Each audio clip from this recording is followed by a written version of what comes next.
Zoom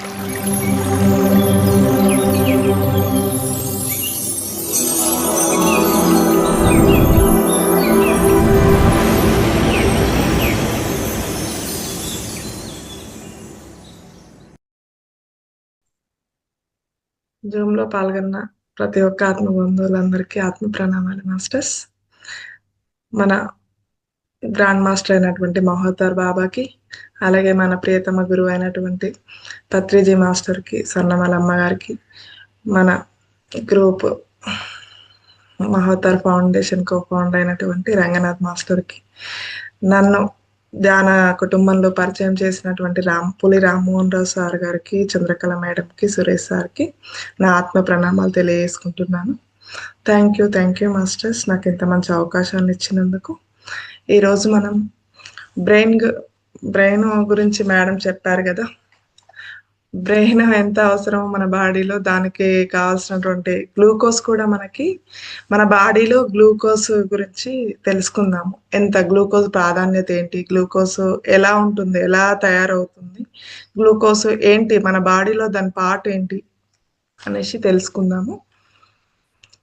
glucose అసలు ఎలా వస్తుంది అనేసి కూడా మనకు తెలియదు కదా.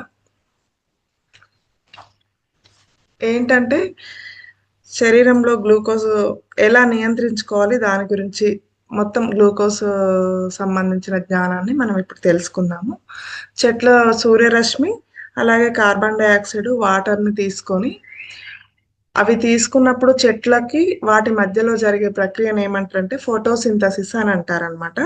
ఆ ప్రక్రియ ఎప్పుడైతే జరుగుతుందో మనకి ఇప్పుడు వరి అట్లా ఏమేమైతే చెట్లు ఉంటాయో, ఇప్పుడు వరి కానీ మనం తీసుకునే ఫుడ్ ఆకుకూరలు కానీ, అందులో గ్లూకోజ్ ఎక్కడి నుంచి వస్తుందంటే అవన్నిటిని చెట్లు సూర్యరశ్మి అవే కదా తీసుకునేది, వాటి నుంచి గ్లూకోజ్ వస్తుంది అనమాట. ఆ గ్లూకోజ్ మనకి ఆహారం రూపంలో కదా, వరి రైస్ నుంచి ఆకుకూరలు ఏవైనా కూడా అందులో కొంచెం కొంచెం, కొన్నిట్లలో ఎక్కువ గ్లూకోజ్ ఉంటుంది, కొన్నింట్లలో తక్కువ ఉంటుంది.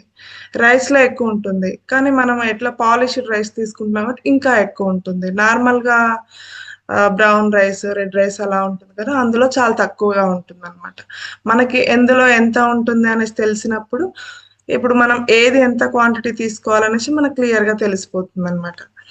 ఇక్కడ ఏంటి అంటే చెట్ల నుండి వచ్చే పండ్లు, ఆకుకూరలు, రైసు ఏదైనా కూడా మనం చెట్ల నుంచే, శాకాహారంగా ఉన్నప్పుడు ప్రతిదీ మనం చెట్ల నుండే తీసుకుంటున్నాం కాబట్టి, చెట్లు ఏవైతే తీసుకుంటున్నాయో కార్బన్ డైఆక్సైడే కానీ, వాటరు, సూర్యరశ్మి, ఆ మూడింటి నుంచే చెట్లకు ఫోటోసింథసిస్ అనే ప్రక్రియ ద్వారా మనం తీసుకునే ఆహారంలో గ్లూకోజ్ తయారవుతుంది అనమాట.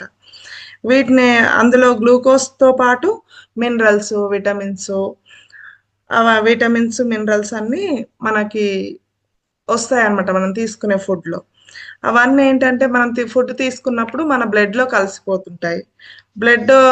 లంగ్స్లో ఎప్పుడైతే ఆక్సిజన్ ఈ తీసుకున్నటువంటి ఫుడ్ ద్వారా వచ్చినటువంటి బ్లడ్ ఎప్పుడైతే మిక్స్ అవుతుందో, ఆక్సిజన్ నెక్స్ట్ గ్లూకోజ్ మిక్స్ అయినప్పుడు దాన్ని శక్తి ఉత్పత్తి అంటారనమాట. దానినే భౌతిక శక్తి అని అంటారు.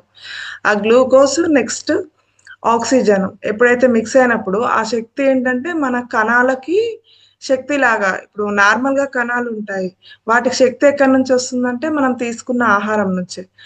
ఎప్పుడైతే మనం ఆహారం తీసుకోలేదు, ఒక 2-3 డేస్ అయితే మొత్తం నీరసంగా అయిపోతుంటాం కదా, ఆ శక్తి ఎక్కడి నుంచి వస్తుంది, మనం తీసుకున్న ఆహారం నుంచే వస్తుంది అనమాట. దానిని జీవ కణాలకి, మనం తీసుకునే ఫుడ్ ప్రతి ఒక్క కణాలకి ఫ్లో అవుతూ ఉందన్నమాట. అప్పుడు ఏంటి, ఫుడ్లో ఎక్కువ గ్లూకోజ్, కార్బోహైడ్రేట్స్ ఉండటం వల్ల మనం చేసేది ఏంటి, ఇప్పుడు నార్మల్గా ఎక్కువ మంది పీపుల్స్ స్మార్ట్ వర్క్ చేస్తున్నారు.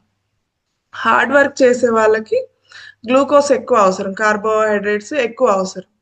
మనం స్మార్ట్ వర్క్ చేసే వాళ్ళకి అది ఒక 4 to 6 grams అవసరం. కానీ మనం ఎంత తీసుకుంటున్నామంటే 40 to 100 grams వరకు మనం గ్లూకోజ్ తీసుకుంటాం. మనం తీసుకునే ఆహారంలో 40 to 100 grams గ్లూకోజ్ తీసుకుంటున్నాం. మన బాడీలో 5 to 6 liters బ్లడ్ ఉంటుంది. మనం తినే ఆహారం 40 నుండి 100 grams డైజెస్ట్ చేసుకోవాలి అని అంటే మనం హార్డ్ వర్క్ చేయాలి. హార్డ్ వర్క్ అంటే అందరికి వీలు కాదు కాబట్టి, మనం తీసుకునే గ్లూకోజ్ 40-100 గ్రామ్స్ అదంతా మనకి ఏ రోజు తీసుకున్నది ఆ రోజు అయిపోవాలంటే, మనము 1½ అవర్ డైలీ వాకింగ్, స్వెట్ వచ్చేలాగా వర్క్ చేయటము, సైక్లింగ్ చేయటము, ఏదైనా దాని రిలేటెడ్ మనం తీసుకునే ఫుడ్‌కి అది కరెక్ట్‌గా మ్యాచ్ అవ్వాలి. ఆ గ్లూకోజ్ కరెక్ట్ ఖర్చు అవ్వాలి అనంటే, మనం ఈ విధంగా ఎక్సర్సైజ్ చేసుకోవాలనమాట.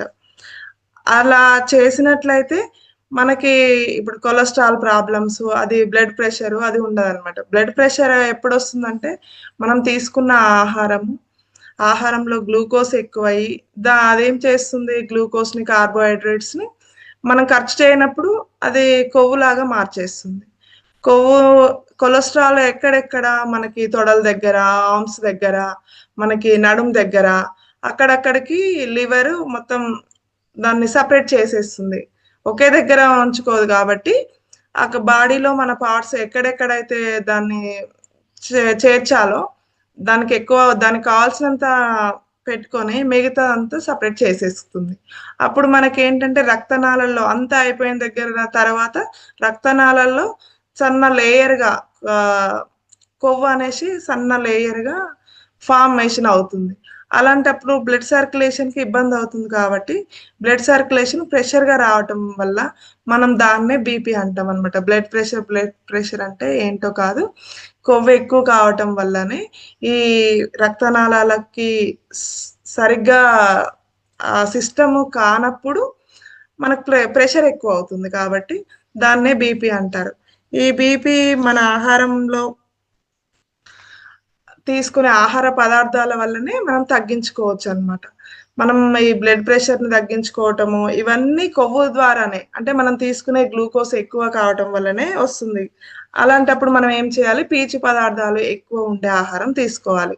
గ్లూకోజు, కార్బోహైడ్రేట్స్ ఉన్న వాటిని తగ్గిస్తూ, మనము ఓన్లీ పీచు పదార్థాలు ఎక్కువ ఉండేది. అంటే నార్మల్‌గా హార్డ్ వర్క్ చేసే పీపుల్స్ ఏది తీసుకున్నా ప్రాబ్లమ్ ఉండదు. కానీ స్మార్ట్ వర్క్ చేసేవాళ్ళు కొంచెం పీచు పదార్థాలు ఎక్కువుండే ఆహారాన్ని తీసుకోవాలి. అవేంటంటే రాగి ముద్ద, సామలు, అరికెలు, బ్రౌన్ రైస్, సజ్జలు, సిరిధాన్యాలు అవి రోజు అవే గాకుండా 2 డేస్‌కి ఒకటి చేంజ్ చేస్తూ ఉంటూ అలా తీసుకోవచ్చు. ఒకే రోజు ఇప్పుడు ఒకేసారి గూడా మనము వైట్ రైస్ మానేయలేం కాబట్టి, ఒక 1 డేలో ఒక పూట మధ్యాహ్నం టైం అట్లా పెట్టుకోవచ్చు. లేకపోతే డే బై డే గూడా అట్లా అలవాటయ్యేంత వరకు కూడా అట్లా పెట్టుకోవచ్చనమాట. దీనివల్ల ఏంటంటే డయాబెటిక్ గూడా మనం కంట్రోల్ చేయొచ్చు. గ్లూకోజ్ ఎప్పుడైతే ఎక్కువైతుందో మన బాడీలో బీపీ, షుగరు అవన్నీ కొలెస్ట్రాల్ అవన్నీ పెరుగుతూ ఉన్నాయి. వన్ బై వన్ అవేంటంటే ఫ్రెండ్స్ లాగే అన్నమాట. One by one BP, sugar అవి కొలెస్ట్రాల్ 3 వచ్చేస్తున్నాయి. వాటిని తగ్గించుకోవాలి అంటే ఇది ఎక్కువ cycling, walking, yoga, exercise 1½ hour minimum 1½ hour compulsory walking చేసినట్లయితే మనం తీసుకున్న స్మార్ట్ వర్క్ చేసే పీపుల్ ఎవరైతే ఉన్నారో వీటిని అవాయిడ్ చేసే అవకాశం ఉందన్నమాట. అలాగే మనమేంటంటే కొంతమంది జిమ్‌కెళ్తుంటారు. ఎలా బాడీ ఫిట్‌నెస్ ఒస్తది అనేసి. ఆ ఫిట్‌నెస్ రావడానికి ఏమేం జేస్తారు వాళ్ళు? 2 ఎగ్సు, బనానాసు ఎక్కువ నాన్ వెజ్ తీసుకోవడము అట్లా తీసుకొని వాళ్ళు జిమ్‌కెళ్తూ ఉంటారు. జిమ్‌కెళ్ళిర్రంటే కంపల్సరీ బాయిల్డ్ ఎగ్స్ అని అదొక అవగాహన ఒచ్చేసిందనమాట. పిల్లలకైనా, పెద్దవాళ్ళకైనా జిమ్‌కెళ్తే ఎక్కువ ఫుడ్ తీసుకోవాలి అనేసి.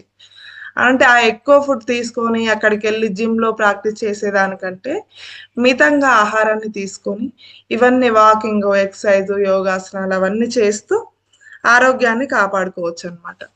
థ్యాంక్ యూ మాస్టర్స్ నాకింత మంచి అవకాశాన్ని ఇచ్చినందుకు. ఈ మహోతార్ ఫౌండేషన్‌కి ఇంత ఓపికగా విన్నందుకు థ్యాంక్ యూ మాస్టర్స్.